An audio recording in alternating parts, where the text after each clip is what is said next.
ছদিনৰ আগত একদম সম্পূৰ্ণ হৈ গৈছে। অনাবৃষ্টিৰ বাবে মূৰে কপালে হাত দিছে ওদালগুৰিৰ কৃষকে আৰু পানীৰ বৰষুণ নোহোৱাৰ বাবে স্তন পৰিছে মাটি। জলসিঞ্চন বিভাগৰ কোনো আঁচনিয়ে ঢুকি পোৱা নাই এইসকল কৃষকক। অনাবৃষ্টিৰ বাবে 1800 বিঘা ভূমিত এতিয়া দেখিবলৈ পোৱা গৈছে চিৰাল ফাট। আৰু এই সন্দৰ্ভত ওদালগুৰিৰ আমাৰ সংবাদদাতা নিপু কাকতিয়ে এক প্ৰতিবেদন যুগুত কৰিছে। চাওঁ আহক নিপু কাকতিৰ এই প্ৰতিবেদন। কেৱল প্ৰকৃতিক ভৰসা কৰিয়েই পৰম্পৰাগতভাৱে এই লোকসকলে ইয়াতে খেতি কৰি আহিছিল, কিন্তু এইবাৰ অনাবৃষ্টিৰ বাবে শ শ বিঘা কৃষিভূমি এইবাৰ চন পৰিবলগীয়া হৈছে। আৰু এই মুহূৰ্তত মই উপস্থিত আছোঁ পানীৰ সমীপৱৰ্তী যি গোপীপুৰ, আৰু গোপীপুৰৰ এতিয়া শ শ বিঘা কৃষিভূমি এনেদৰে চন পৰি গৈছে। কেৱল প্ৰকৃতিক ভৰসা কৰিয়ে তেওঁলোকে পৰম্পৰাগতভাৱে কৃষি কাৰ্য কৰি আহিছিল, কিন্তু এইবাৰ অনাবৃষ্টিৰ বাবে এনেদৰে শ শ বিঘা কৃষিভূমি এনেদৰে চন পৰি গৈছে। আৰু যিসমূহ তেওঁলোকে খেতিৰ বাবে কঠীয়া তেওঁলোকে লগাইছিল, সেই কঠীয়াসমূহো এতিয়া নষ্ট হৈ যাবলৈ ধৰিছিল। কিন্তু বিয়াগুম যি জলসিঞ্চন বিভাগ আছে আৰু যি কৃষি বিভাগ আছে, তেওঁলোকৰ আজিলৈকে এই গোপীপুৰ গাঁওখনলৈ কোনো ধৰণৰ চকু কাণ নপৰিল, আৰু যাৰ বাবে এতিয়া মূৰে কপালে হাত দিবলগীয়া হৈছে এই কৃষকসকল। কি ক'ব খুৰা, আজি আপোনালোকৰ শ শ বিঘা কৃষিভূমি এনেদৰে চন পৰি গৈছে, আৰু আপোনালোকে প্ৰকৃতিক ভৰসা কৰি আপোনালোকে পৰম্পৰাগতভাৱে কৃষি কাৰ্য চলাই আহিছিল, কিন্তু এইবাৰ আপোনালোকে অনাবৃষ্টিৰ বাবে পানীৰ অভাৱত এনেদৰে চন পৰি ৰৈছে। কিন্তু যি বিয়াগুম বিভাগ আছে, কৃষি বিভাগ আছে, জলসিঞ্চন বিভাগ আছে, আপোনালোকে তেওঁলোকৰ ফালৰ পৰা কোনো ধৰণৰ আঁচনি এতিয়ালৈকে পাবৰ কাৰণে সক্ষম হোৱা নাই নেকি?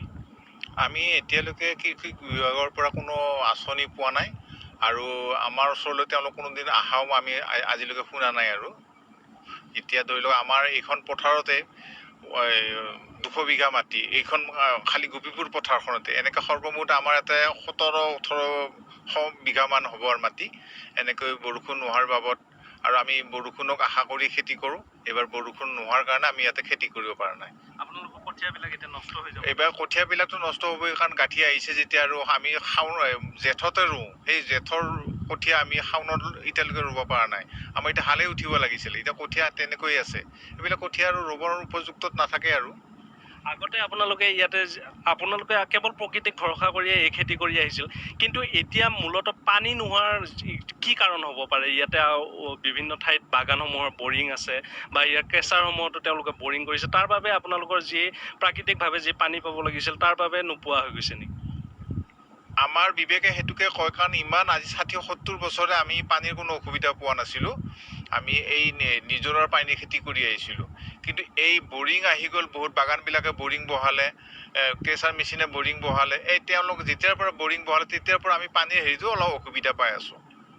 হয়, অতি তাৎপৰ্যপূৰ্ণ কথা বুলি ক'ব লাগিব, কিয়নো বাগানসমূহে তেওঁলোকে দকৈ বৰিং কৰে, আৰু যাৰ বাবে ইয়াতে ভূগৰ্ভত পানী নোহোৱাৰ বাবে এনেদৰে তেওঁলোকৰ যি নিজৰাৰ পানী সংগ্ৰহ কৰি আগতে খেতি কৰিছিল, সেই খেতি এতিয়া কৰিব পৰা নাই।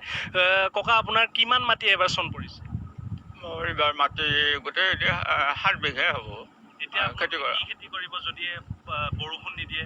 বৰষুণ নিদিলে খেতি কি কৰিম বুলি এতিয়া আমি চিন্তা কৰিছোঁ যে ভাদ মাহটো পালে, গতিকে যদি উপৰীয়া ফচল ৰবি শস্য খেতি কৰিবৰ কাৰণে চৰকাৰে কিবা সাহাৰ্য দিয়ে, সৰিয়হ বা মাটিকালাই, বুট, এনেকুৱা ধৰণৰ সেনেকুৱা খেতি কৰিম বুলি অলপ ভাবিছোঁ। আৰু সেইটো বতৰৰ লগতো কথা আছে। সেনেকুৱা এটা মনোভাৱ কৰিছোঁ। এতিয়া বৰ্তমানতো আমি ধান খেতিটো আমাৰ কৰিব নোৱাৰিমে, আৰু টাইমো নাই, আৰু আমাৰ কঠীয়াবিলাকো নষ্ট হৈ গৈছে। হয়, এতিয়া কেৱল চৰকাৰীভাৱে তেওঁলোকে কেৱল সাহাৰ্য আবেদন কৰিছে, আৰু যি উপৰুৱা শস্য আছে, যি ৰবি শস্য আছে, তেওঁলোকে ৰবি শস্য কৰিবৰ কাৰণে মন মেলিছে। খুৰা, আপোনাৰ কিমান বিঘা মাটি চন? মোৰ ইয়াতে 8 বিঘা মাটি আছে এইখন পথাৰত। এতিয়া চৰকাৰলৈ আপুনি কি অনুৰোধ কৰিব? চৰকাৰলৈ এইটোৱে অনুৰোধ থাকিম যে আমাৰ যিহেতু কঠীয়াবোৰ নষ্ট হৈ গৈছে, আমি ৰঞ্জিত কঠীয়া কিনিছিলোঁ, পেকেট কঠীয়া কিনি পেলাই সিঁচিছিলোঁ, সেইবোৰ কঠীয়া এতিয়া বুঢ়া হৈ গ'ল, আৰু এতিয়া উপযুক্ত নহয় কঠীয়াটো। গতিকে এতিয়া চৰকাৰে যদি আমালৈ অলপ চকু মেলি চাই ৰবি শস্যৰ কাৰণে কিবা ধৰক মাটিমাহে বা বেহাৰে বিধানটো আমাক দিয়ে, তেতিয়াহ'লে নিশ্চয় আমি খেতিৰ কাৰণে আগবাঢ়িব পাৰিম।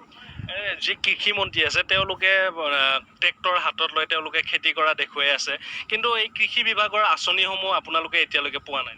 আমি কৃষি বিভাগৰ আঁচনি একো পোৱা নাই। আমি মাত্ৰ টিভিত দেখিবলৈ পাওঁ অতুল বৰাদেৱে ট্ৰেক্টৰেৰে হাল বাই ধান ৰুই একে তামচা ফূৰ্তি কৰে, কিন্তু তেওঁ নিজৰ ঘৰতহে কৰে, বাহিৰত তেওঁলোকে এই বিষয়ে চকু মেলি কুলিৰ ভাও ধৰি থাকে। গতিকে আমি এইফালৰ পৰা কোনো সহায় সহযোগ নাপাওঁ। ইয়াত কোনো এজন আমি কৃষি বিষয়াক আমি দেখিবলৈ নাপাওঁ এই ঠাইত। আৰু এটা কথা আপোনাক সুধিব বিচাৰিছোঁ, যি জলসিঞ্চন বিভাগ আছে সেই জলসিঞ্চন বিভাগে যি ঠাইত জলসিঞ্চনৰ কোনো আঁচনিৰ প্ৰয়োজন নাই তেনেধৰণৰ ঠাইত আঁচনিবিলাক ৰূপায়ণ কৰে, কিন্তু আপোনালোকৰ এতিয়া ইয়াতে শ বিঘা কৃষিভূমি আছে, কিন্তু ইয়াতে আজি জলসিঞ্চন বিভাগৰ এটাও আঁচনি ঢুকি নাপালে। এই ক্ষেত্ৰত আপুনি জলসিঞ্চন মন্ত্ৰী বা অসমৰ মুখ্যমন্ত্ৰীলৈ কি অনুৰোধ কৰিব? অসমৰ মুখ্যমন্ত্ৰীলৈ আমাৰ এটাই অনুৰোধ, আমাৰ এই ওদালগুৰি জিলাৰ এৰিয়াই গোপীপুৰত আমাৰ কোনো জলসিঞ্চনৰ ব্যৱস্থা নাই। ইয়াতে নতুনকৈ বহুত বৰিং বহি তেওঁলোকৰ ব্যক্তিগত কামত ব্যৱহাৰ কৰাৰ কাৰণে পানীটো তললৈ বহি গৈছে। গতিকে আমাৰ মুখ্যমন্ত্ৰী শৰ্মা ডাঙৰীয়াই আমাক যাতে কিছু সহায় কৰি এটা বৰিঙৰ ব্যৱস্থা কৰি দিয়ে, যাতে আমি বছৰে বছৰে খেতি কৰিবৰ কাৰণে আমি সমৰ্থ হওঁ। কাৰণ আমি খেতিৰ ওপৰতে নিৰ্ভৰ কৰা আমি খেতিয়ক। আমি খেতিৰ বাদে বেলেগ আমাৰ শিক্ষা দীক্ষা যিহেতু নাই, গতিকে আমি খেতি কৰিয়ে ইমান দিনে ল'ৰা ছোৱালী পোহপাল দি আহিছোঁ। গতিকে আমাক সহায় কৰিলে, এটা বৰিঙৰ ব্যৱস্থা কৰি দিলে আমি নথৈ সুখী হ'ম বুলি ভাবিছোঁ। হয়, এতিয়া চৰকাৰখনলৈ কেৱল অনুৰোধ কৰিব পাৰে, কিন্তু সেই চৰকাৰৰ যি বিভাগীয় কৰ্তৃপক্ষ আছে সেই কৰ্তৃপক্ষই আজিলৈকে কোনো ধৰণৰ গুৰুত্ব প্ৰদান নকৰিলে, যাৰ বাবে এনেদৰে শ বিঘা কৃষিভূমি এনেদৰে চন পৰি ৰৈছে। আৰু আমি আশা কৰিছোঁ এই বাতৰি সম্প্ৰচাৰ হোৱাৰ পিছত জলসিঞ্চন বিভাগ আৰু কৃষি বিভাগে যাতে এই পানেৰীৰ সমীপৱৰ্তী যি গোপীপুৰ আছে সেই গোপীপুৰৰ কৃষকসকললৈ যাতে অলপ হ'লেও সকাহ দিয়ে বা খেতিৰ বাবে যি প্ৰয়োজনীয় সামগ্ৰী তেওঁলোকক যাতে যোগান।